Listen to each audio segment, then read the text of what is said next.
Hello everyone and welcome to Cinderful Gaming. I hope you're all doing well, I hope you're all staying safe, and most of all, I hope you're all fighting that war against the Grey. Today's video, we're going to start collecting Warhammer Age of Sigmar using the brand new Warcry boxes. A couple of those boxes and a few extra pieces make for getting a fantastic starting 1000 point army to get you on your way to playing Warhammer Age of Sigmar. In today's video, we're going to look at the Cruelboyz Warcry box. We're going to talk about the units we get inside that box, units we can then use to expand upon that box, and finally show you a little sample army list at the end of the video you can use to create your own army with, use it as inspiration, or indeed copy ours if that's what you wish to do. But for starters, let's talk about the units that are inside the Kruleboyz Warcry box set. I recommend picking up 2 of these box sets as it gives you a great base and core to a Kruleboyz army. Inside this box set, you will get 10 Gut Rippers. Now, Gut Rippers are sort of your basic line infantry. They're 2 wound Oryx with a 5-up save. They have the ability, like all Kruleboyz with the Venom Encrusted weapons, to do mortal wounds on the 6 to hit equal to their damage, which is 1. And they've got some cool ways you can really buff up Gut Rippers to get a ton of attacks out of the unit. 2 attacks each is pretty nice. Their 2-inch range on the spears is always what you go for. For me, it's just spears at all times in Warhammer Age of Sigmar. The other weapons don't have the ability to really get as much damage. While they may have better stats with the other weapons, they don't necessarily get the range and the amount of attacks. When with Kruleboyz, really you are fishing for mortal wounds. Now, looking at the other unit we get 3 Man-Skewer Boltboyz, which are a fantastic unit to have in your Kruleboyz force. These guys are damage 2, meaning every time they roll a 6 to hit with their shooting profile, they'll be doing 2 mortal wounds. And on top of that, they've got 2 attacks each in combat. So I've used them in combat before. Last turn charge, 6 attacks out of 3 models can potentially do quite a bit of damage. They're really cool as well, as they're the only other Kruleboyz unit that is available to be battle line, and we're going to definitely use that particular sub-faction in our army list down the line in the video. But this is a solid core for a Kruleboyz force. 20 Gut Rippers and 6 Man-Skewer Boltboyz. Once you pick up 2 of these, 3 units, all battle line, will set you up on your way to building not only 1,000 points, but it will also give you the 3 battle line units required for a 2,000 point down the line. Looking at other units we can look to expand, I recommend grabbing a killer boss of some variety. I really do think they're a great piece to have inside the army. All of them have this really cool ability where it's called All Part of the Plan, where if you fail a battle shock in range of any of these models, only one Kruleboy will flee.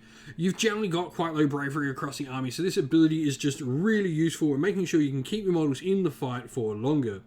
All of them do have a pretty decent armor save as well. You've got the flail and axe version of the killer boss on foot with stab grot. Here, I recommend always going with the shield on that model. Same with the Gnashtooth. He's going to have a 3-up save base, which is really cool. And your Corpse Ripper Vulture is going to be the only one on a 4-up save, but he does have 14 wounds instead. And he generally can do a lot of damage. What's cool about that Corpse Ripper Vulture is, unlike the mount of the Gnashtooth, he's going to have the Venom Encrusted weapon attack profile work on his mount. So the beak and flesh tearing talons, which are damage 2, are going to be doing mortal wounds on a 6 to hit, as well as that stinger potentially rolling a 6 to hit on its 1 attack, doing d6 damage from it. So some pretty cool abilities across all of them. They've got a bunch of different cool things they can do. The Gnashtooth gets some bonus power when it hits on the charge, and then you've got Commanding View from the Corpse Ripper Vulture, which allows you to use the same command ability more than once if the same to phase, if you pick this unit to issue that command, which is pretty cool. So some really good wide-ranging abilities across all of them. Obviously, the Corpse Ripper Vulture is the most expensive, the Gnashtooth the next, and then the Stab Grot one is definitely the cheapest. You've then got a Swamp Cooler Shaman with Potgrot, who I think is an invaluable part to add into any Kruleboyz force. His ability allows him to forego casting spells to instead give a unit either elixirs or poisons. Elixirs will heal your units, while poisons will enable them to use their Venom Encrusted weapons special rule on a 5+ to hit rather than a 6+. This is especially good on things like Boltboyz or even the Corpse Ripper Vulture, or even on Gut Rippers, can really turn those units into doing a lot of mortal wounds out of them. And finally, we have a little sample army list for you here. So obviously, we're playing Kruleboyz, and we've gone with Big Yellers. This is because it gives us the Boltboyz the ability to be battle line. This is really going to be more of a thing later in line, but it does help us get more battle line in the army. It means our whole army's battle line, which is nice.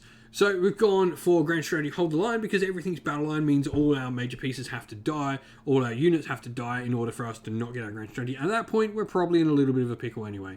For a triumph, we've gone Inspired, +1 a wound is really nice, especially on some of our more damaging pieces, like the killer boss on the Corpse Ripper Vulture we've got in here, which is going to be our general.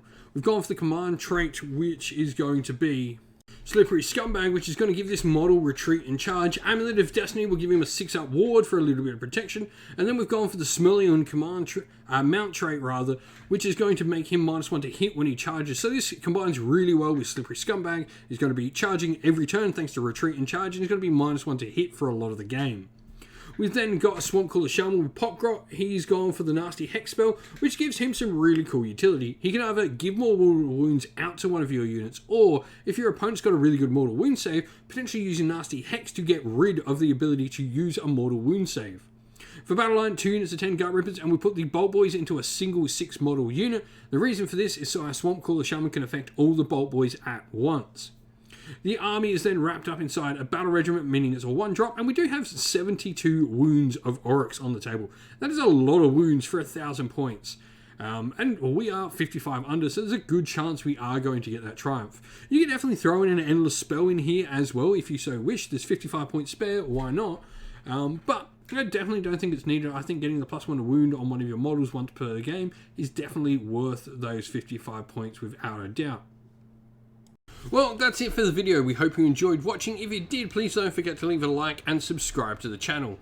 If you'd like to come chat more with me and other members of our little fine community here at Sinful Gaming, you can do so by following the link in the video's description to our Discord server. Lastly, if you'd like to help support the channel more, you can do so by following the links to either our Patreon or YouTube members down in the description of the video. It goes a massive way to helping the channel continue to produce the content that it does. We'd like to give a special shout out to all our patrons and YouTube members, so a special thank you to our Patreons: Christian Weir, James Soren, Greenskins Gaming, AJC, Kenny Lyle, Outer and Shop First, Andrew Bowen, Nathan Fee, The Rising Ape, Cure Dynamic, Agu, Anthony B, Anton Nilsson, JJ Austrian, Average Wargamer, Domir, Mark Harvey, James Cater, and Samuel. And a shout out to our YouTube members: Green Roots Gaming, Kenton Young, Chris Wallace, Ronya, Vinny, Lochloric, The Johnny84, David Ellsworth, Revenar, Wolfric Nick, Broken Chef, Sean Scott, and Ariana Edwards. Finally, a last special shout out to Lady Witchfox Art, who does all the amazing artwork for the channel that you see pictured here, and to Xmorphic, who does all the amazing background work on our Discord server for us. Thank you both, you do amazing work. That's it though. Please don't forget to leave a like and subscribe. Once again, stay safe, stay well, and most of all, keep fighting that war against the grey. Ciao for now.